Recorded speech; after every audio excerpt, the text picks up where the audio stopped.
Good evening, everyone. And tonight's Holy Week Chronicles comes to you with what happens on Wednesday.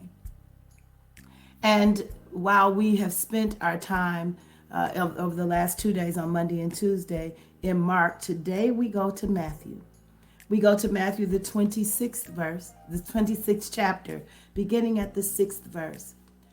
And what we find that is happening on this day is a multiplicity of things, but none of them have required Jesus to do much. For this is the day that Jesus receives soul care during Holy Week.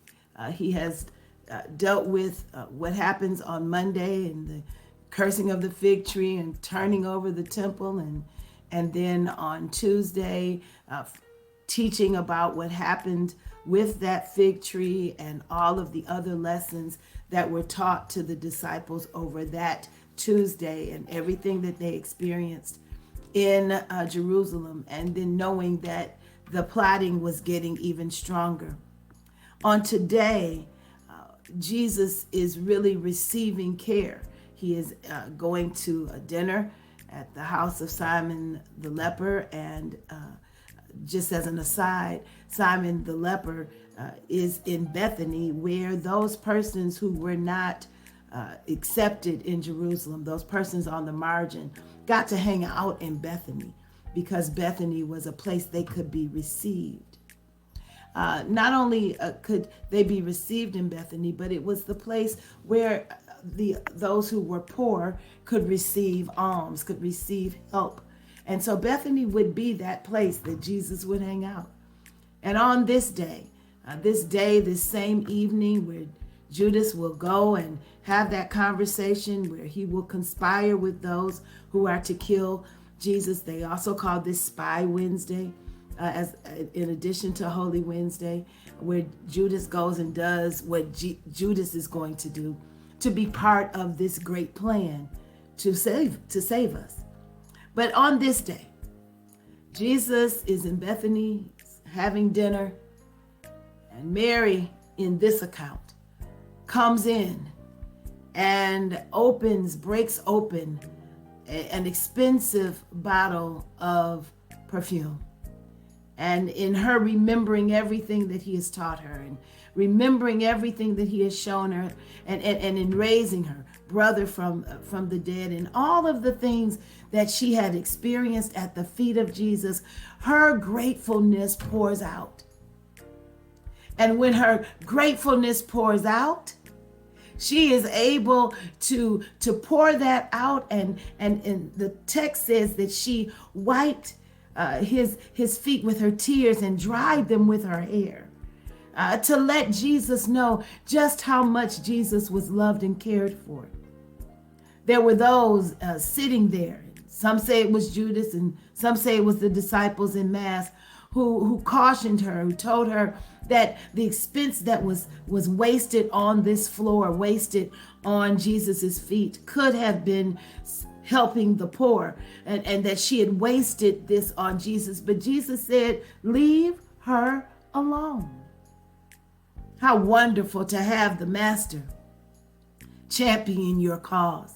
How wonderful to have Rabboni, to have Jesus say to those who were coming against you, who bullied you, if you will, that to leave her alone and to allow her to care for me. And so we've got to know that there are times in our lives where, like Jesus, we've got to know that the pressures of life come. And Jesus taught us on that very day, on the Wednesday, knowing that Friday he would give his life. But on that Wednesday, he taught us something else.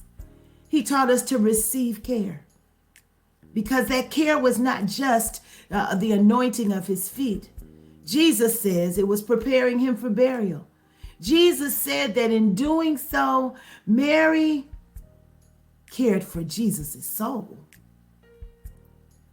And so as we prepare for tomorrow, Maundy, Thursday, and we remember the Lord's Supper and the betrayal and all that happened on Thursday, let's stop for a moment and just sit in the beauty of Wednesday at Bethany, where Jesus is cared for in a way that not only cares for his selfhood, but cares for his soul.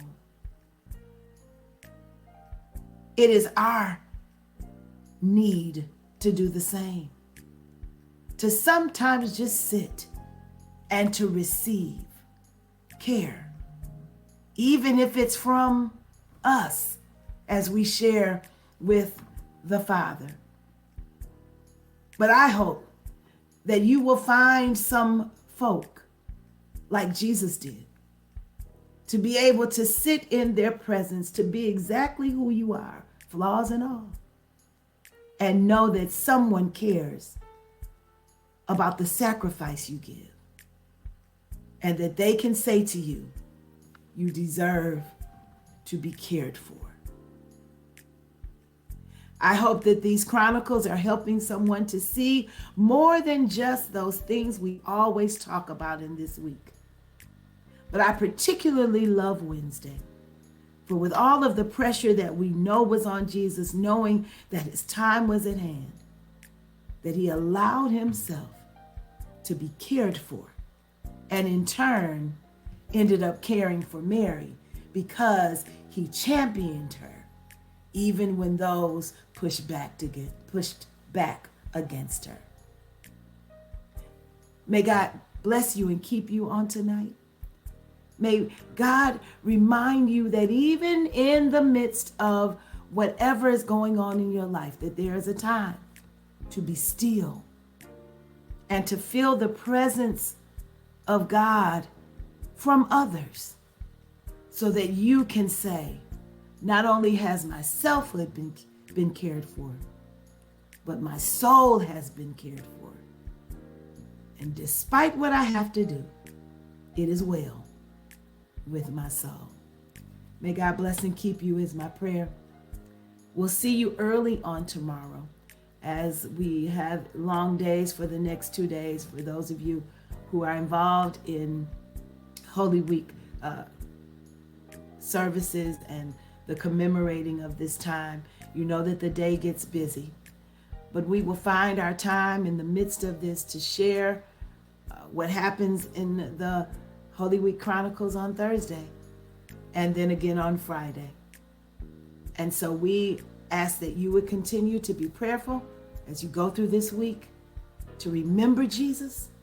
Remember Jesus not only at the Lord's Supper and at crucifixion, but a Monday Jesus and a Tuesday Jesus and a Wednesday Jesus. May God bless you is my prayer. See you soon.